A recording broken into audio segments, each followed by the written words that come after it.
this is by far the closest signals we've had ever to an actual arrest warrant being issued in the context of the situation in Palestine.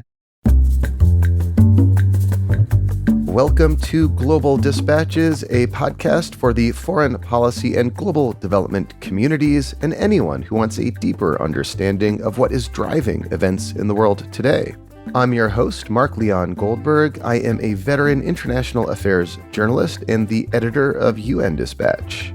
Enjoy the show.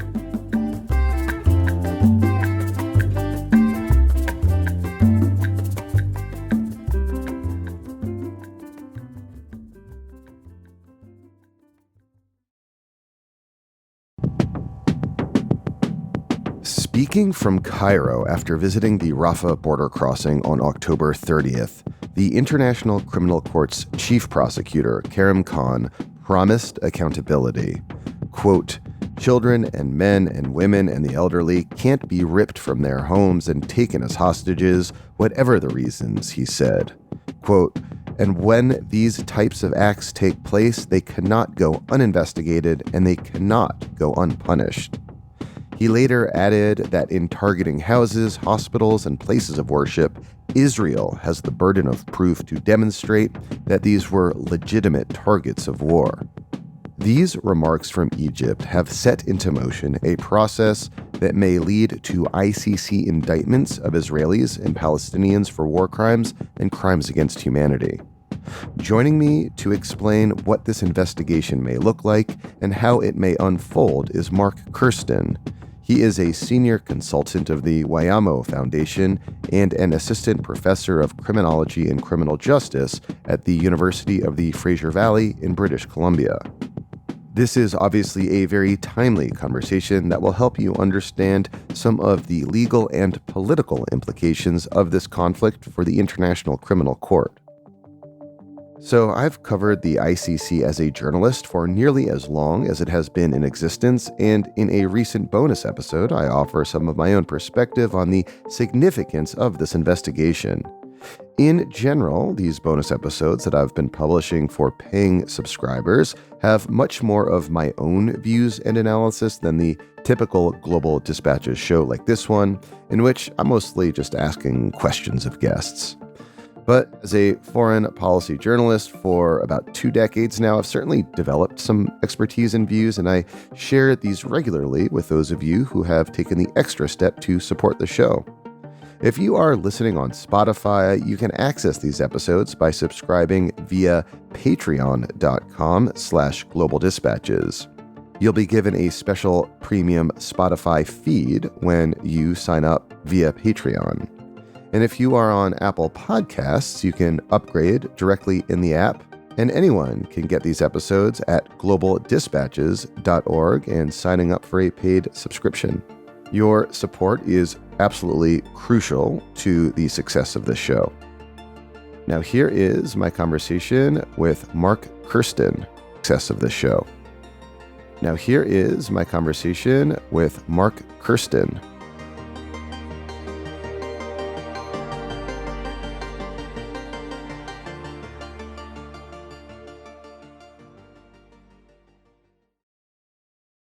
I'm interested in getting your take on the significance of Karim Khan's visit to Rafah and then to Cairo. Like, what did you glean from this recent trip? So I think it was a really important moment. It was by far the most powerful and significant statement with respect to the situation in Israel and Palestine that any ICC prosecutor to date has really made. We've seen different types of statements. Obviously, Mr. Khan, the current prosecutor's predecessor, was the one who moved towards opening an investigation, but we really haven't seen anything quite as dramatic or significant as a prosecutor visiting right next door to a situation of ongoing hostilities in Gaza and basically announce the work that he was continuing to do in relation to investigating alleged crimes in Israel and Palestine, in particular in the Gaza Strip, but also of course, the West Bank, and also articulating very specifically, and I think being at the Rafah border crossing was a symbolic way to articulate this point as well, that he believes that, impeding aid, humanitarian aid to the people in the Gaza Strip could constitute a crime under the jurisdiction of the ICC. What was remarkable in that sense was that backdrop of the trucks and the border itself. If there was any downside to his commentary, it was simply that it took him so long to do it. Many people, including myself, had called for some kind of significant statement on behalf of the ICC prosecutor.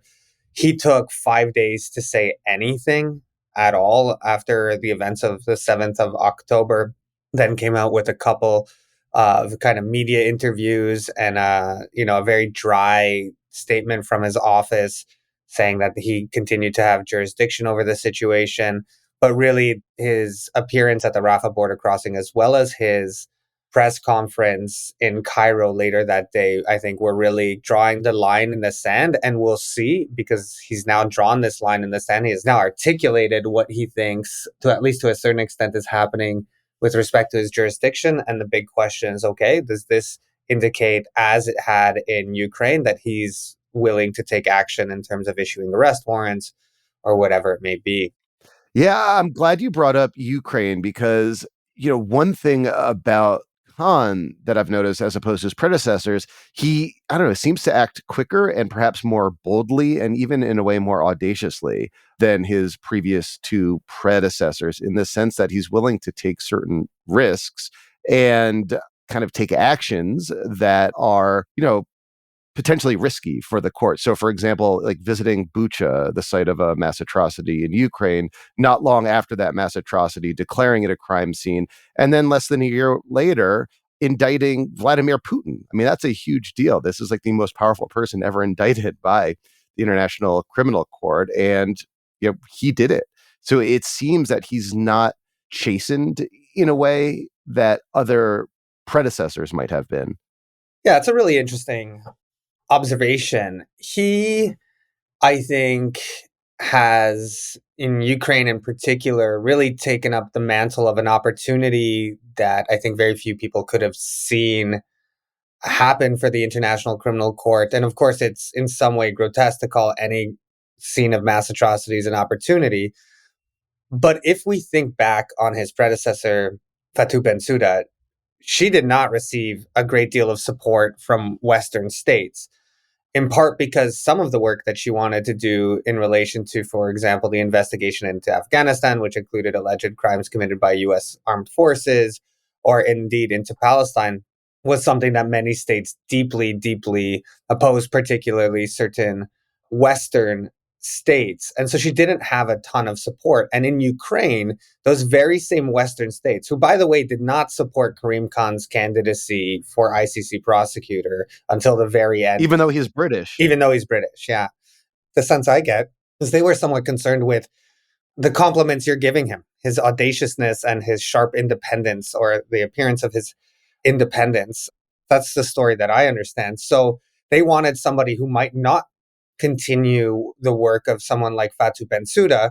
And of course, what we saw in Ukraine, and the reason why it was so important for Khan and the prosecutor's office, is all of these states who had previously so sharply opposed the ICC and who pulled back their support, rhetorical support or otherwise, were now gung ho about the ICC's role in Ukraine. And of course, so was Ukraine. So, I mean, it's a remarkable turn of events if you get someone like Lindsey Graham, bemoaning and basically castigating the ICC to the sidelines of geopolitics and history over the situation in Afghanistan and Palestine, and then actually being extremely vocal about how the United States has to supply evidence and information to the ICC prosecutor's office to support the investigation in Ukraine. I mean, the about face there is quite remarkable.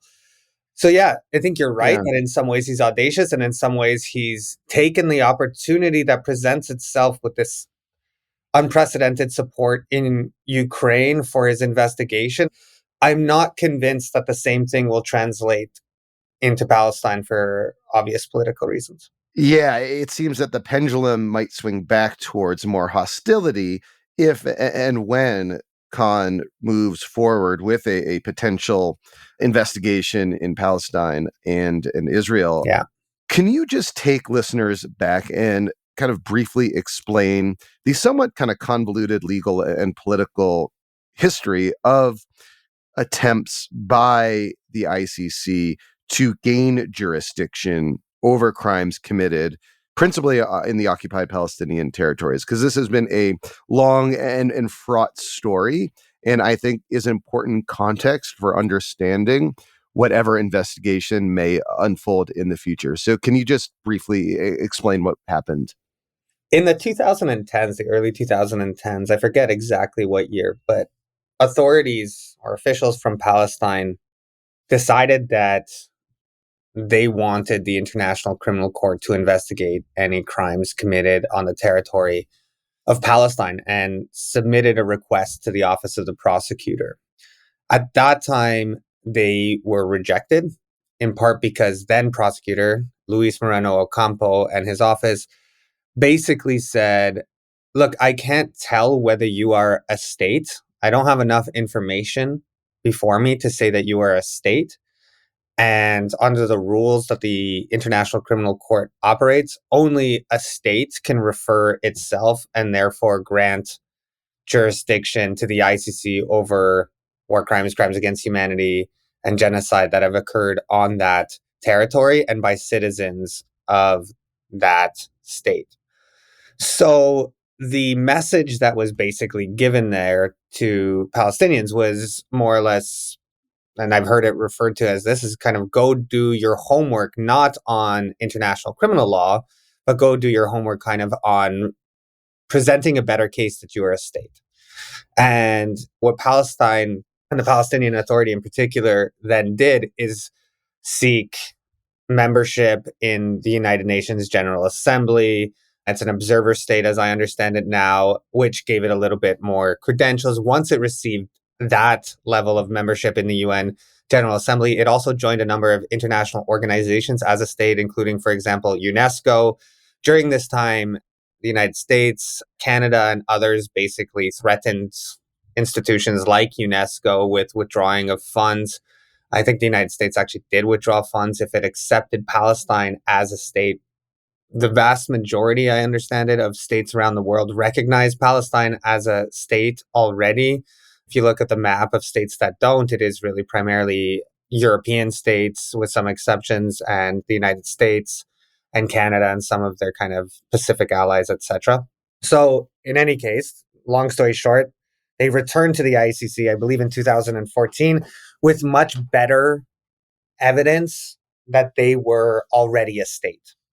Now, the prosecutor took that and accepted Palestine as a member state of the International Criminal Court, which would then allow Palestine to refer itself, in a sense, to the ICC and to allow the ICC prosecutor to open an investigation.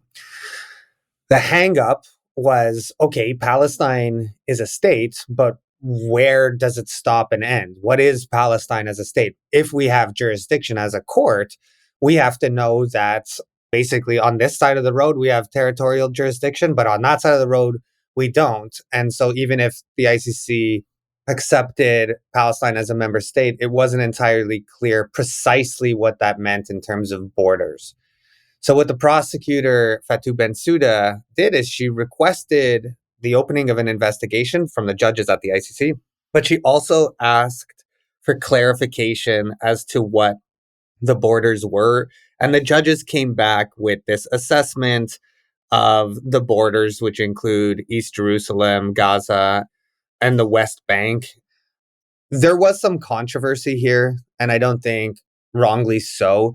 A criminal court is not best placed to decide at the best of times the borders of a state, but the ICC was kind of stuck because it had to delineate some borders that could be acceptable. The bigger controversies were around exactly where the borders of the West Bank were, because I don't think there is a state in the world that wouldn't accept that Gaza is Palestinian territory. And if Palestine is accepted as a state by the entire international community, that Gaza would be part of it. So there's really no concerns over Gaza. It's more over the West Bank and exactly where it stops and ends, where Palestinian territory stops and Israeli territory begins. So, anyways, the judges basically gave the green light. And in 2021, the ICC prosecutor opened an investigation based on the fact that she believed that international crimes, war crimes, had already been committed, dating back to, I believe it was 2015. And then very quickly, that was one of the last things that happened during her tenure. And Mr. Karim Khan kind of inherited that situation, an open investigation into the situation in Palestine, which I think it's important to reiterate includes the territory of Palestine. So any crimes that are perpetrated on the territory of Palestine fall under the jurisdiction of the ICC. But so too do any international crimes committed by Palestinians anywhere. So the hostage taking or the attacks on Israel would also be under the ICC's jurisdiction. So Karim Khan, he is going to open up a more fulsome investigation, almost certainly. That investigation will include the crimes of Hamas that occurred on Israeli territory because they were committed by Palestinians, because that is included now in the jurisdiction of the court. This is something that Palestine itself accepted when they applied and referred the situation to the ICC. It will also include potential Israeli crimes in, for example, bombing Gaza right now. So, can you walk us through what that investigation by the ICC might look like? What's the process? What's the procedure? What are some of the key inflection points that you're looking towards in the coming months or weeks ahead? Yeah, such a great and important question. And obviously, no ICC investigator has access to the crime scenes. And I think that's important to recognize. Mr. Khan has asked to visit Israel and Gaza and Palestine before, and he has been denied the opportunity. Part of the answer to your question, I think, goes back to your initial question about, what about this visit to the Rafah border crossing? And I don't think people should, and listeners or people interested in the International Criminal Court and its investigation into the situation in Palestine and atrocities committed in Israel and Gaza right now, should gloss over the fact that he was in Egypt. And why? Because the Karim Khan's office cannot gain access to witnesses in Gaza, which he cannot, or witnesses in Israel, which he cannot, then his best bet is actually to speak to witnesses who are coming through an international border. And the only international border that obviously doesn't lead into Israel is at the Rafah border crossing. I don't know for sure whether he has an investigation team on the ground in Egypt, but that would be a no-brainer place to start in terms of assessing the testimony of people and gathering it as soon as possible. It's also, as a side note, really notable that this happened in Egypt, because Egypt would have had to have known that the ICC prosecutor is coming to the country. They would have had to negotiate things like security and where he stayed and so on and so forth. And actually, Egypt has been alleged by the ICC in the past of harboring individuals from Libya who had ICC arrest warrants against them. So I'm very curious, and I think we need to spend a little bit more time in the future on Egypt's role and whether Egypt will now be a kind of location for investigations into Palestine. The prosecutor can also request information from Palestinian factions, including Hamas, and Israeli actors, including the IDF. Whether or not they send that information in or not remains to be seen. It's quite possible, I think, that in these instances, we will get the kind of verbal rhetoric or the public facing denial of any cooperation or acceptance of the International Criminal Court by Tel Aviv, while the IDF may actually be sending through intermediaries, through some of its allies, some information or some evidence which points to the fact that in certain instances, for example, let's say the Al Akhli Arab Hospital explosion and blast, that it wasn't in fact them because it may be in their interests to do so without doing it directly and therefore cooperating directly with the ICC. And then there are other ways to investigate these crimes. I think a big focus will be on open source investigations, which haven't really been tested at the International Criminal Court, but the International Criminal Court is increasingly interested in kind of open source types of investigations and evidence being submitted to the court, especially in the kinds of contexts that we're talking about now, where there literally is no access to the crime scenes on the ground. So I think it'll be a whole constellation of factors. And within each of those, within gaining witness testimony from people crossing the border into Egypt, the negotiations to get some of the actual belligerents or people on the ground to submit evidence and information, to open source investigations, we can drill all the way down and think about what those things might actually look like. And they get quite complex quite quickly. But the idea is that, if you have these different piles of evidence or information that you're gathering, that eventually you'll be able to all push them into the middle, understand the, say, command structure of an organization like Hamas, and be able to show that at each level, all of this information points to certain people being particularly or especially responsible for certain attacks, and then issue arrest warrants for them, which is another interesting feature of this process, or thinking through this process, because many of the people that could be eventually targeted by the ICC with respect to Hamas's atrocities are actually not in Gaza or even Palestine, but in other Gulf states. So I wanted to ask you how likely you think it might be that senior Israeli officials and senior Hamas officials end up being indicted by the international court. Oddly enough, I mean, from my perspective, it seems far more likely that the first indictments we see, if we do see indictments, will actually be against Hamas officials for the fact that, again, Palestinians fall under the jurisdiction of the court. Also, the ICC operates under this principle of complementarity, in which they see themselves as a court of last resort. They let local jurisdictions have the first crack at it and only kind of assume jurisdiction if local courts are unable or unwilling. There really is no functioning judiciary in Gaza. There is a functioning judiciary in Israel. And also, just like the crime of October 7th is much more just blatant and apparent and less deniable than, say, the crime of bombing an apartment building when you think there might be like hostile enemy combatants in there. It's more of like a legal gray area in certain respect than, say, storming a dance party and murdering a lot of people. So at least for those reasons, it seems almost paradoxically that Hamas officials will be more likely, at least initially, to be the target of ICC indictments. I'm wondering if that's your sense as well.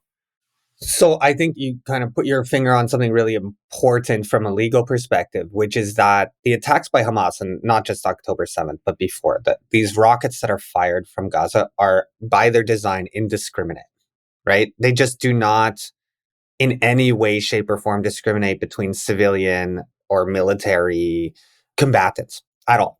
And so we know that to be true not only of Hamas's attacks on October 7th, but we also know that of all of Hamas's rockets. And so you don't have to do this calculus or do this very complex analysis under international humanitarian law, the law that regulates armed conflict, about whether they discriminated or whether they distinguished between civilians and combatants, and then, whether they targeted civilians or not. And then even if civilians died, was it proportional, and thinking through things like military necessity and all of these things, which in the context of, as you put it, for example, the IDF's bombing of an apartment complex, is the kind of analysis that has to be done, because international humanitarian law does not in and of itself protect all civilian life. It creates rules to minimize the loss of civilian life in the context of armed conflict. But with Hamas, I really don't think there's any need to do that analysis whatsoever. So in some ways, the and perhaps this is what you're saying, that the war crimes committed by Hamas are much more clearly and easily described from one act to the next as war crimes. And with that, I would agree with you. And indeed, that was the consensus that I have seen, again, not since October 7th, but for many years now, that the case against Hamas is significantly easier for these, precisely because these bombings are indiscriminate. And that matters to the ICC because the ICC prosecutor presents himself and presents his office as pragmatic. So they want cases that have a high chance of success. And so they will pursue those. There are some exceptions, perhaps like the arrest warrant against a sitting head of state like Vladimir Putin. But generally speaking, they also want people in a dock and people that they can convict, just like any prosecutor would. So on that point, I would agree with you. The more recent events, and in particular, the siege of Gaza and the turning off of access to water or energy or the internet and the denial of humanitarian aid, seems to be something that the prosecutor, given his comments at Rafah and afterwards in Cairo, are an inflection point for him. And I wouldn't ignore that. I wouldn't ignore him hinting at those things and therefore say, oh, he might just start with Hamas and not do anything about the denial or the impeding of humanitarian aid. And the reason why I say that, Mark, is about a week before the ICC issued arrest warrants for Vladimir Putin and Maria Lvova-Belova for forcibly transferring children from Ukraine to Russian-held territory or Russia itself.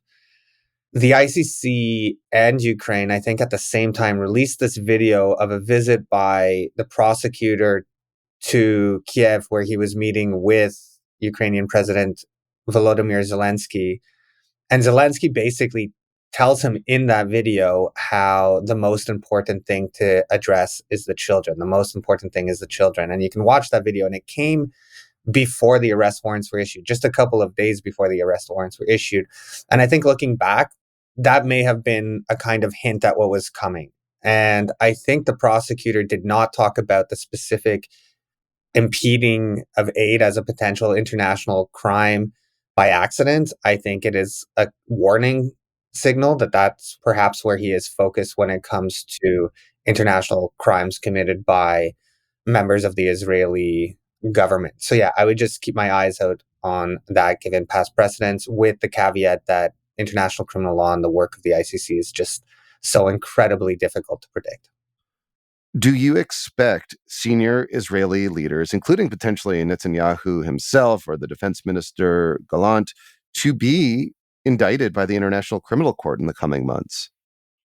I never kind of try to predict these things. There have been too many times in my time working and studying international criminal law where something that I utterly and completely did not expect happens.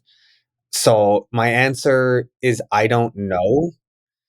At the same time, I would just reiterate the point and that you made as well about the audacity or the way in which Mr. Karim Khan acts.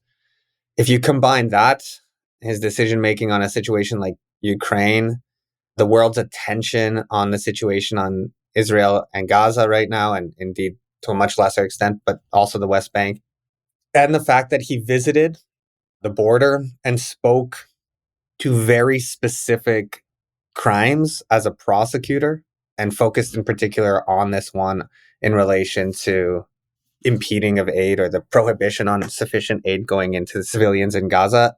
I take those as signaling something, whether those are arrest warrants or not. They're certainly not random. I don't think Mr. Khan does these random things. I don't think he says stuff just to say stuff. It piqued my ears. It piqued my attention. I can't tell you that an arrest warrant will be issued or not be issued in the coming months because I just don't know. But this is by far the closest signals we've had ever to an actual arrest warrant being issued in the context of the situation in Palestine. And of course, I do think Mr. Khan has a much easier, in a sense, case to get over the legal thresholds with respect to the hostage taking and murders and indiscriminate bombings and attacks by Hamas. I think the big question is if he is now kind of set on issuing arrest warrants, does he issue arrest warrants for Hamas first and potentially for Israeli officials afterwards? Does he issue them at the same time? I don't know what the answer to that is. That's an important strategic question. I think it will be a question that his office spends some time thinking through, because not for public consumption so much as they will want to do, I think, the thing or take the actions that will most likely or that will contribute most to someone actually being surrendered and therefore prosecuted at the ICC. And I don't envy them with this decision making, but I will be looking very closely at what they do and also why they do it and when they do it.